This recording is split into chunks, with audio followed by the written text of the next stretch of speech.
for joining us today, Trish.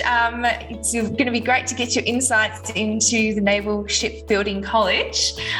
So just to start off with, can you tell us all a little bit about Naval Shipbuilding College? Absolutely. So we're a Commonwealth Government initiative, and we've been created to help the naval shipbuilding industry identify candidates that are looking for opportunities in the industry, and that especially includes students who are looking for opportunities further down the track after they finish their study. Great, sounds good. So Trish, what actually is naval shipbuilding? So naval shipbuilding is the actual vessels for the actual Australian Navy. So as you're probably aware, we have a Navy that help to protect our borders and keep us all safe here in Australia. They also do obviously humanitarian tasks and things as well. But this is literally the building of those vessels to help the Navy actually protect us and keep us safe. Amazing, cool. So whereabouts do you do all of this? Absolutely. So there's opportunities right across Australia. So the new builds will all occur in South Australia and Western Australia, but there is a lot of sustainment, which is the ongoing maintenance of the vessels that are currently in commission with the Navy, so the vessels that they currently use. So that happens right around the country, from New South Wales up in Cairns as well, also to Darwin as well. So lots of opportunities right around the country. Okay, awesome. And then what sort of jobs are available? Absolutely. So the types of jobs, they range from there's lots of engineering roles as well as the trade related roles. You've also got all those roles in the back office, so your marketing, your finance, your HR, also your project management. There's also opportunities within that supply chain as well, so your warehousing, lots and lots of different ones. But the main ones initially will be those types of engineering and those trade related roles as well.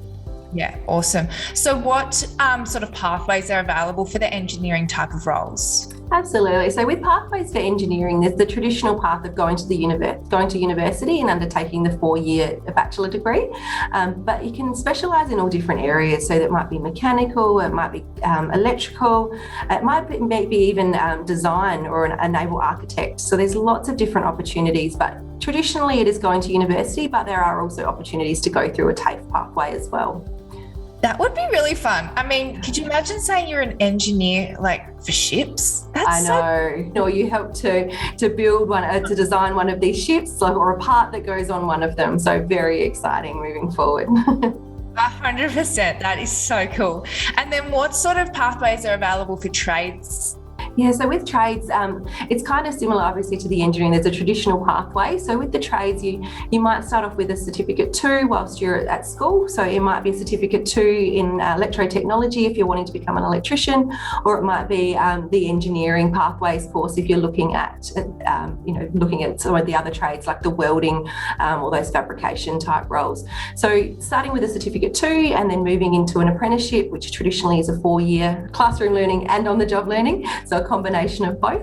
But there's also lots of opportunities after you finish a trade as well. You know, someone may finish a trade and then decide that they want to go and do the engineering side of it as well. And so there's lots and lots of different opportunities and lots of different ways that you can get to where you want to as well. It doesn't have to just be a stock standard way. There are different ways that you can get to where you want to be. Yeah, that's a good point. That's a really good point. Yeah. So who would the students be actually working for? Absolutely. So they'll be working for private companies. So you're not joining the Navy. So when you're working, building the actual vessels, you might work alongside the Navy or personnel from the Navy, but you'd be working for private companies like the BAE Systems, Maritime Australia, ASC, Saab, Lockheed Martin, Lursen, Austal, to name a few. So they're the key companies that have been awarded the contracts by the government to design and build these vessels as well.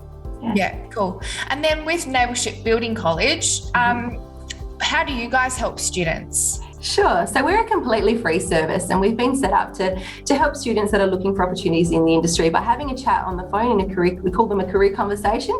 It's a completely free service, as I mentioned, where students join the register.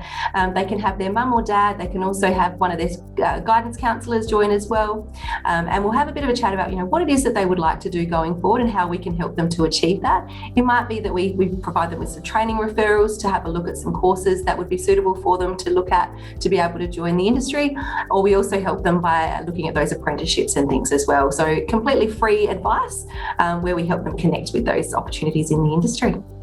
Wow, what an awesome service. Yeah, absolutely. And like I said, it's completely free. So it is a great opportunity to get everybody on the same page. So from the student to the parents, also to the teachers as well.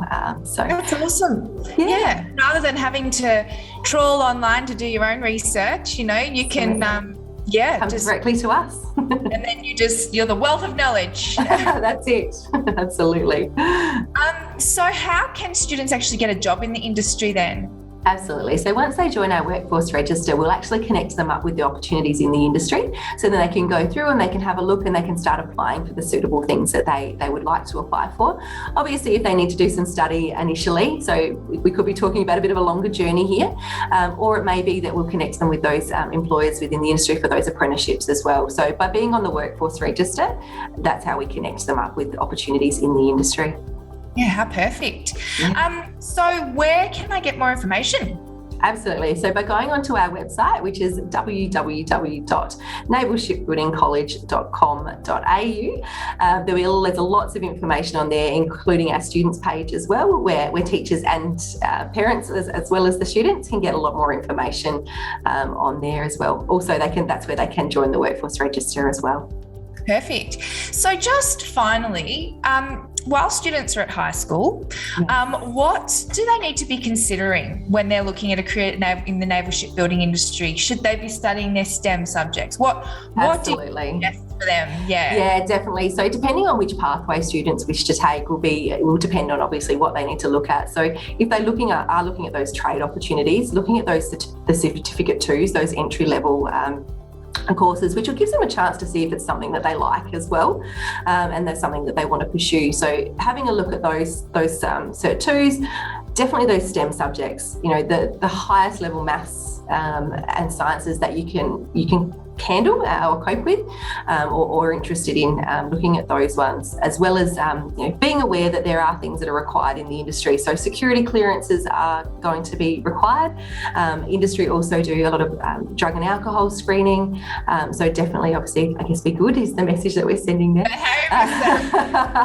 That's it. But go to any, if there's any industry or school events that you may have as well to give you more knowledge. But also, those part-time jobs are great as well, because they give students the opportunity to, build on those teamwork skills, those communication skills, which all are very transferable, obviously, moving forward. So those skills, you might not think that you're gaining those in your part-time job that'll help you later on, but they absolutely will. Yeah, definitely. Or if you're the captain of the football team, or exactly. You do some charity work, all of these things look great on your resume. The people skills that you need, not just the book skills. You need to also have the people skills. So that's exactly right. Yeah. Well, thank you so much for joining us today, Trish. It was awesome to hear about jobs in the naval shipbuilding industry. I think it's a really exciting one. I think students should definitely explore it. Lovely. Thank you so much for your time. Appreciate it. See you later. See ya. Bye.